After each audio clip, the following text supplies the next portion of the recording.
Hey there, thanks for tuning in. May I take a very brief moment to ask, would you hit that like and subscribe button, even the bell if you feel like it? And thank you for watching.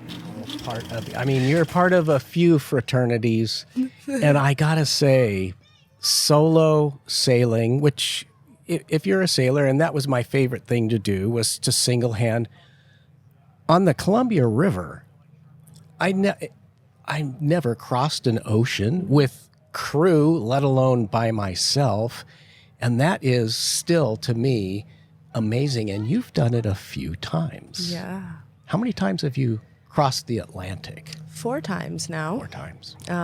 3 times solo, and then once for the Women in the Wind crossing. Yeah. Yeah. So my first Atlantic crossing was in 2019 from the BVI to the Azores. I talked a little bit about this in the it was in the Wharram Women panel that we held yesterday here. And I ended up losing my mast on that first North Atlantic crossing in 2019. And that's how I ended up with a telephone pole as a mast, which I still have to this day. Wow. Yeah, that's a whole story. Yeah. So Yeah. From the Port Townsend Wooden Boat Festival and recorded in the Fisheries Supply, live from the Wooden Boat Festival stage, it's the Boat Geeks with Darren O'Brien. We're the Boat Geeks, whatever floats your boat. We're the Boat Geeks. Hey there, welcome to another episode of the Boat Geeks. I'm your other host, Darren, and we're at the Fisheries Supply live at the Wooden Boat Festival stage, the 48th Port Townsend Wooden Boat Festival. And I've got a very special guest here today, Kiana Weltzien. Welcome to the Boat Geeks, Kiana. thank you so much for having me on. It's This is lovely so to cool. have you. Now, you were here. You've been here the entire festival. But last night was a very special part of the entire festival.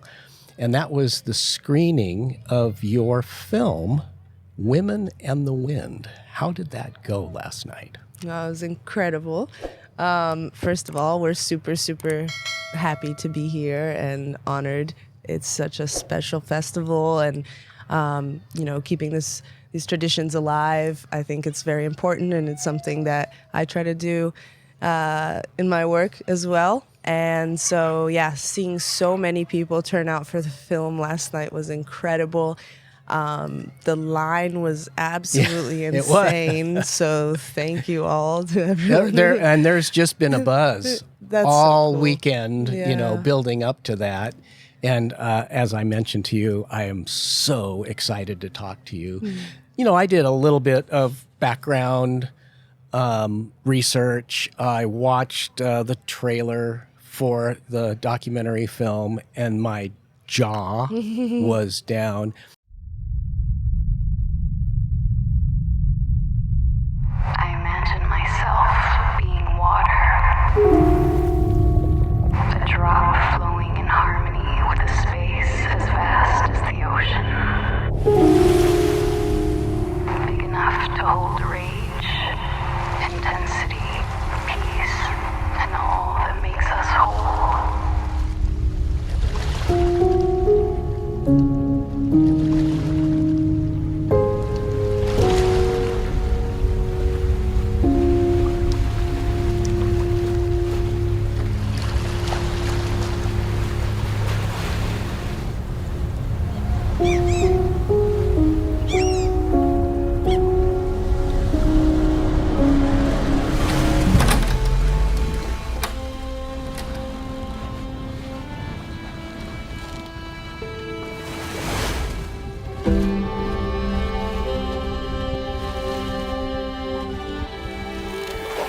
Scary, no? It is a little scary. 4,000 meters deep. Just that blue that never stops.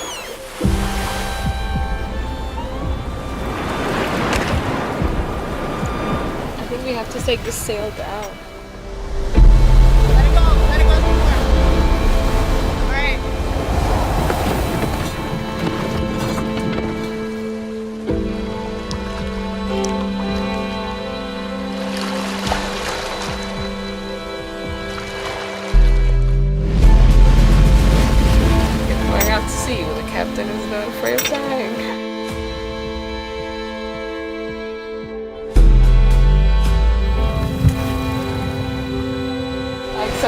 water world. See our destination that never ends.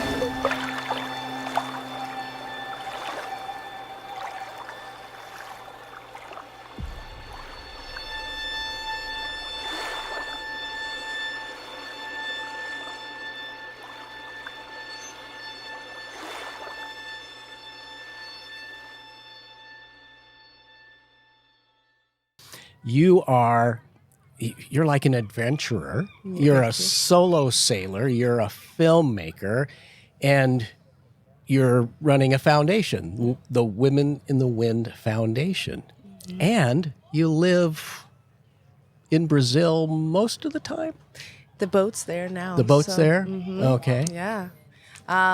Yeah, a lot going on. Yeah. Yeah. For filmmaker, I'm not sure if I'm a filmmaker yet. Maybe one day, but I've made a film. Well, I think that qualifies you immediately. When you make one, you are now part of, I mean, you're part of a few fraternities. And I gotta say, solo sailing, which if you're a sailor, and that was my favorite thing to do, was to single hand on the Columbia River. I never crossed an ocean with crew, let alone by myself. And that is still, to me, amazing. And you've done it a few times. Yeah. How many times have you crossed the Atlantic? 4 times now. 4 times. 3 times solo, and then once for the Women in the Wind crossing. Yeah. Yeah. So my first Atlantic crossing was in 2019 from the BVI to the Azores. I talked a little bit about this in the it was in the Wharram Women panel that we held yesterday here. And I ended up losing my mast on that first North Atlantic crossing in 2019. And that's how I ended up with a telephone pole as a mast, which I still have to this day. Wow. Yeah, that's a whole story. Yeah. So, Yeah. and then 2020, I had plans to do different things. I was going to stay in Europe with the boat, but then once COVID happened and shutdowns and lockdowns, I was in the Canary Islands, and most of my family lives on this side of, or the American side of the Atlantic, Brazil, South America. So I decided to come back across, and that was, April to May 2020. And then I took the boat to Florida, and we did a major refit in North Florida, and then did the Women in the Wind crossing in 2022. And after I dropped the girls off in the Azores, I had to make it to Brazil by December. And, Oh, wow. well, it was actually by January, but I arrived December 18th Okay. in Ilha Bela. And that was my longest crossing. That was solo. And it was 43 days from the Cape Verdes to Ilha Bela. Man. Yeah, I loved it. I had always wondered, because I had done 2 30-day solo crossings and then a 30-day crossing with the girls, and so I knew what that was about, and it's very nice. And then was always curious as to how it would be with more time at sea. And after 43 days, I was like, okay, it just gets better. Wow. So Yeah. I'd love to do 60 days, and my fantasy is to do around the world nonstop solo, just to be out there. Nonstop. Yeah. Yeah, that's, we had Kirsten Neuschafer on our show. Yeah, she's incredible. Wow. I can't remember, 235 days, I think. But she's racing. Yeah, I know. Are you going to race, or are you going to take your time and enjoy? Yeah, I don't think I'm gonna. If I race, I'll definitely arrive last if there's a prize for that. But I'm a very slow sailor. It's not because my boat's slow. My boat's a fast boat. Yeah.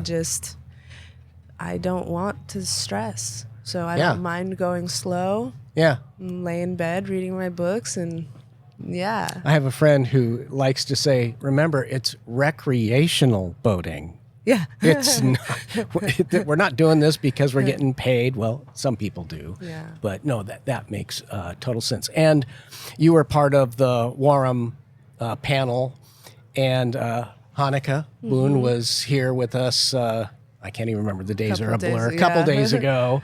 Amazing woman as well.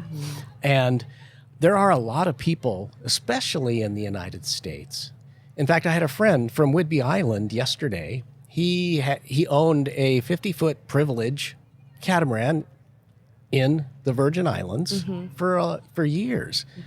He had never heard of Wharram catamarans. And a lot of people, when they first learn about the design ethos and just the lashing together and the movement, and people are like, really? But after thousands of years of Polynesians, plying the waters, these boats are incredible. And that's what you have. Yeah. And I would not trade it. They're incredible. And it is really fascinating how, especially catamaran owners are not aware of the history. Catamarans and multi-hulls have not been sailing around for a long time. It's a fairly recent endeavor, and James Wharram is fundamental in bringing that into the modern world. And but especially for doing it for people that enjoy building, which is incredible, and to be able to put that much work and love into your own home and do it in your backyard and do it in a low budget. Nowadays, not as much low budget because cost of materials are insane, but still, it's incredible. And I have a lot of reasons for why I like it. But I guess top 3 would be I feel very, very safe. That's on important the boat. when you're in the middle of the ocean. Yeah. Yes. I've never sailed on a monohull for more than a couple of hours. All my experience has been on catamarans, so I am biased. And but when I have been on a monohull, it always feels dangerous to me. Like you're having to walk on the edges of the boat to get to the forward and aft. The boom might be at head level if you stand up. It's called a boom for a reason. Yeah. And those, I don't have those features on my boat. I'm always in the center because the cabin tops are all on the edges. Yeah. Yes, sure, sometimes I have to go to the very front or very aft, but it's not that often. I'm mostly very centered on the boat. Big, wide deck, it's about as big as this tent is. Wow, yeah. And very stable. It hobby horses, but there's a But it's designed to do that. Yes, it is, because it's bobbing, it's floating, it's keeping you like a cork on the water. Oh, boy. Yeah. But there's something about like that. Even though there's a lot of movement, I always come back to center. Yeah. And feel like that's easier for my body to get adjusted to, as opposed to being heeled over. Yeah. But again, I'm not speaking from monohull experience. The motions they're very different. They're very different. Monohull sailors that are on, and most of us that have ever been on a catamaran have been on solid glass, catamarans, which and they're move a little rigid different. and they move different and the too. move is just, it takes getting used to, and it vice does. versa for Yes. you. So that makes total sense. So you had top 3 reasons. Okay, so the safety. Yeah. I guess the second one would be the space, then, of the deck and the just the outdoor space and freedom to move around and stretch and, pull things on deck and dry them out like while you're sailing. Sure. It's great. Yeah. And okay, so third out of my very long list, I'll pick one. I guess that it steers itself. That's probably deserving to be number 1, but yeah. Well, when you're 1,500 miles in, it's like, I'm glad this boat can steer itself for a while. It steers itself, yeah. So I do a sheet-to-tiller system for anything from beam to downwind. Okay. And into the wind, which I haven't done in a long time, and I'm so happy about. The boat will just hold its course for the most part. And yeah, sheet-to-tiller is like, it's amazing. This episode of The Boat Geeks is sponsored by The Boater's Guide, a free app for Pacific Northwest boaters. The Boater's Guide is adventure and information, right at your fingertips, right when you need it. Find your happy place with the Boater's Guide, a free download on your phone or tablet in the App Store and Google Play. So those are 3 really good reasons to love your Wharram. I thought you might mention simplicity. Yeah. I mean, my that's- list is long. Well, but yeah, of course. But coming, talking to Hanukkah and knowing other people that have sailed on Wharrams and reading about you, that word, simplicity, not just in terms of the boat, but your existence on the boat. It's nice and simple. Very. It's not overly complicated. And we all know that the more systems and complications you put on a boat, the more things can go wrong. So I thought that element was very alluring. Yeah, and it was crucial for me. I mean, I didn't have any money, and to have a boat, you need a lot of money. Just because, bust out another 1,000, Yep. the acronym. So these boats, I had my criteria for what I wanted in a boat. I wanted a catamaran. I wanted it to be black. That's just because I'm annoying. And I wanted it to be totally modifiable. Oh, right. And the boat being totally modifiable and it's being so simple is what allows me to do this and have a 41-foot catamaran. Yeah. And be able to sail years and years and not have to go back to work or anything because my expenses are so low. I need a new boom. I find a tree. Or a smaller telephone pole. Yeah. And then for example, my mainsail is a roller furling Genoa of perhaps like a 30 to 34-foot boat. Okay. So a small boat, small foresail. People change those out all the time. Much easier to find than a mainsail that's supposed to fit a certain way. Mm-hmm. Yeah. And then I modify that Genoa into my mainsail. So Wow. I can change those out. Clever. They don't have to be brand new. They can tear in a couple years. I'm not expecting it to last me a long time. But they do. And then I have a lot of spares and a lot of thread and needle and Well, ropes. yeah, you are a person who is resourceful. And you're fully self-contained when you're out there, and so you can take anything head on Yeah. and win. Yeah, and I think that takes a lot of calm in stress, I think. And that's something that I luckily do, is when, bad things are happening, I don't have a panic reaction. Which I think is not a good thing for being out at sea, especially alone. So I'm very good at knowing how much time I might have to figure out this situation. Oh, right. And so I typically the sail is tearing because the boom just snapped and it's flogging everywhere. And okay, if I leave this going for 5 minutes, my mast might fall. So I have, a couple of minutes to bring it down, but I can see the process without immediately saying, my mast is going to fall. Yeah, there you go. Right. And The sky isn't falling right away. it's just breathe. But I do that alone so easily because there's nobody watching. And I feel like when you have crew, you want them to feel assured that everything's okay. And you have a double responsibility by having other people's lives in your hand, but then you also have a little bit of pressure of people watching you, how are you reacting, what are you doing? And so you start doing it maybe a little quicker, maybe with a little bit of nerves, perhaps, I don't know, because I do it alone. This is easier. Well, and you're in those instances, you are fully focused. There aren't extraneous issues that you're like, I have to worry about what this person's going to be doing or thinking. You just know what you need to do and you take care of it. Yeah. Mm-hmm. And I really, really, really enjoy that. Are you going to continue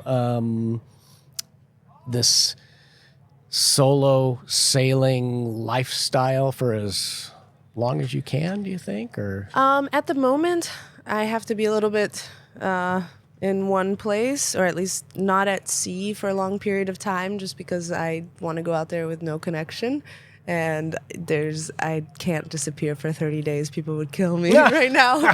you are in demand Just got a lot going these on. days since April, basically when you premiered your film, Women in the Wind. So my next journey, I mean, yes, I would love to do many more solo sailing trips, and they will come. They might come next year. I set my dates, and then if they happen, they happen. If they don't, it's okay. But my real journey for the next few years is the Women in the Wind Foundation, and really devoting myself to that, because we're tiny, and I want to make a big impact. And so, I'm just devoting myself to it and to making it happen.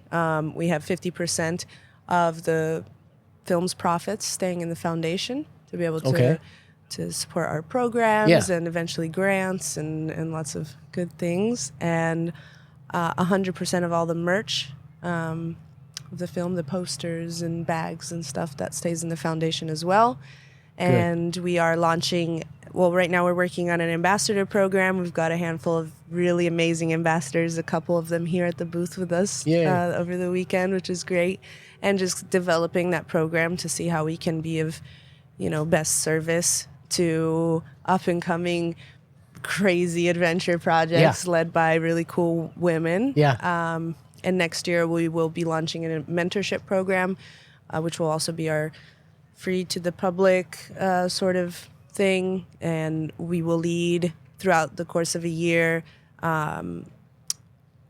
through different workshops of the life cycle of a project. Oh, okay. So from inception, idea, storytelling, impact campaigning and planning, to fundraising, to post-production, distribution.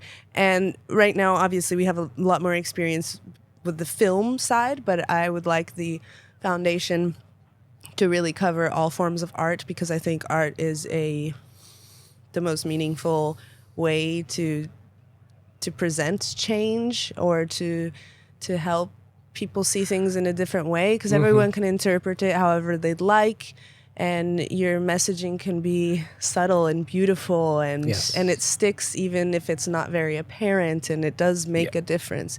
And so I'd like to go beyond film and be able to support music and writing and sculptures and painting and whatever other art forms come from radical adventure projects, and with an ecological focus, that are teaching people about something.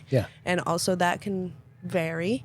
And we want to really focus on the journey, because I feel like if you're looking for funding pre-journey, usually you have to tell the people what you're going to give them before you even go.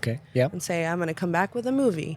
But then you go out and you have this incredible life-changing experience, and you're like, I don't like to make movies. I want to do this other thing, and to be able to present this journey, right?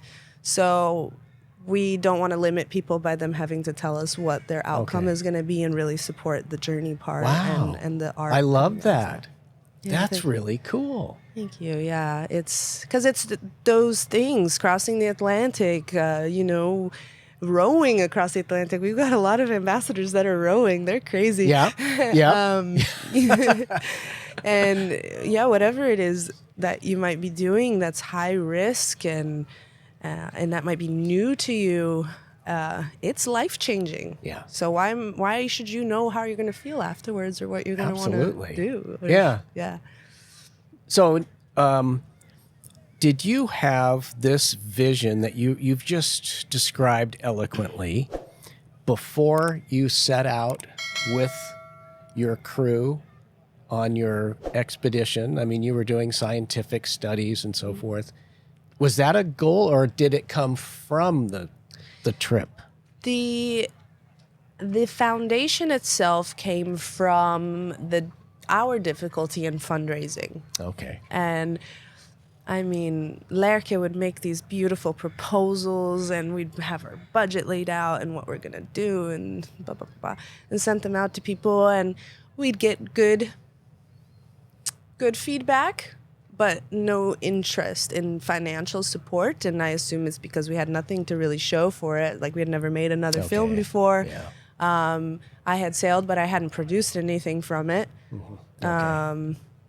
And yeah, we were saying we were going to do something really big. And so just seeing how difficult that was made me realize, like, because I was going to sail no matter what. Yeah. You know, Yeah. it's my home. I still got to get to Brazil. The girl, we're still going to make this, even if we didn't have funding, at least do the journey and be able to film it. But it made me realize how many other crazy projects don't happen because of that, because of lack of support, where like the project is not based out of their home, where the boat was my home. And so I was able to take that on without the finance and for a long period of time. We've been working on this for 5 years just because, I don't know, we've given up a lot to be able to do it. And I would like other people to be able to take on these projects and only have to do it for a year, because that's the time that they have, and they have the support for this. And, you know, and it can be like this beautiful thing that they create. And it's just, I think that what I do is like, it might look crazy, but it's really not. I'm like I don't think it looks crazy. It doesn't look easy.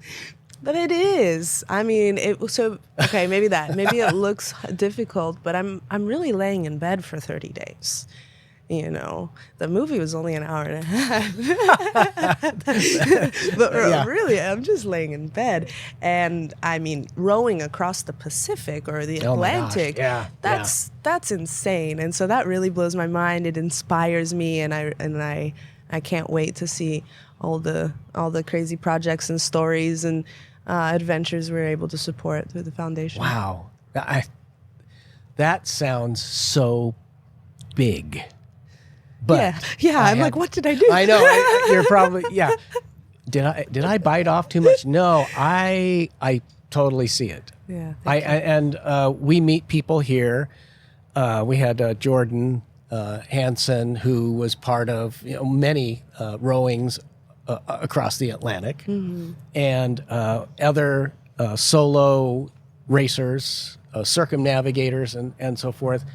And I think there is an appetite for more and more people, and especially our 15-year-old daughter was here yesterday, and I want her to be able to say, oh, I want to do that without any, preconceived obstacles or impediments.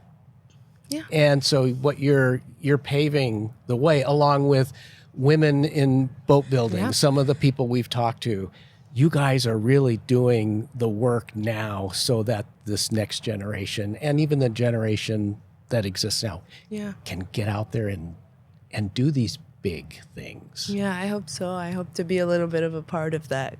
Just go do whatever it is that you're thinking about, that you want to do. Just go do it. Just start putting it into action. Start telling people about it if you can't do it just yet. Start moving your life in that direction. Go do it, because you fucking got this. Doors will open and everything will fall into place, and whatever it is that you want, you will get. So, I didn't really have any references, the references I had, I was like, well, I'm never going to meet them. They're, Laura Decker, who I did end up meeting. Oh, yay. And, really? Cool. Yeah. That's cool. And, but I never met any women face to face when I first started sailing that had their own boats or. Oh, wow. This was the Caribbean 10 years ago, and I'm sure they were there. I just didn't see them. They weren't that prevalent. Now, I see a lot. Yay. And it's so cool. Yay. Yeah. It's so cool. So, it's happening, and I'm really excited for the future. Yeah, the future looks really good. Yeah. And now, this weekend is really cool. It's nice and foggy out there. This fog is really perfect for the boats and their sails up. I mean, it's just like beautiful. There have been some really great moments with some low angle sun and fog in the background and all sorts of photography here. They're having a it's blast. wonderful. Well, Kiana, thank you so much for Thank you, stopping Darren. by, and you must be like kind of on a whirlwind worldwide tour Yeah. promoting women in the wind. Yeah. Women And I said women in. Women It's easy to and do. the wind. Yeah. Women and the wind. And so we're going to put links up here on the screen. We'll have them in the show notes. You can let me know, any other links to put up so that people that watch and listen know where to go to get more information or to help support. Perfect. Yeah, womeninthewind.com or womeninthewind.org will basically take you to the same place, and there you'll be able to find all of the information about upcoming screenings of the film, how to host a screening, which is a lot of fun, and more news about when it's going to be released, because it's not out yet. So if you sign up for our newsletter, there'll be a little box that pops up on the website, and you sign up there. We don't send a lot of newsletters because that's my job. Oh dear. Okay. And when I get around to it, but we do send them when we have important updates, and we send it there first. So you find out there before the website or before Instagram or anything else. But towards the end of the year, there will be many ways to watch the film. Good, because just the small bit I've seen is so compelling, and I can't wait to see all of it. And I think there's going to be a lot of people out there that feel the same way. So Yeah, thank you. good on you. Thank you. All right. Well, thanks again for coming by. And that is another episode of the Boat Geeks. Until next time, whatever floats your boat. Bye. Yay! We're the Boat Geeks, whatever floats your boat. We're the Boat Geeks, it's the boat that floats that we love the most. Yes, we love the boats. We're the Boat Geeks, whatever floats your boat. Walk on the water, float on the sea, crossing the oceans between you and me. The wind in our hair, the salt on the breeze, bringing us closer, life on the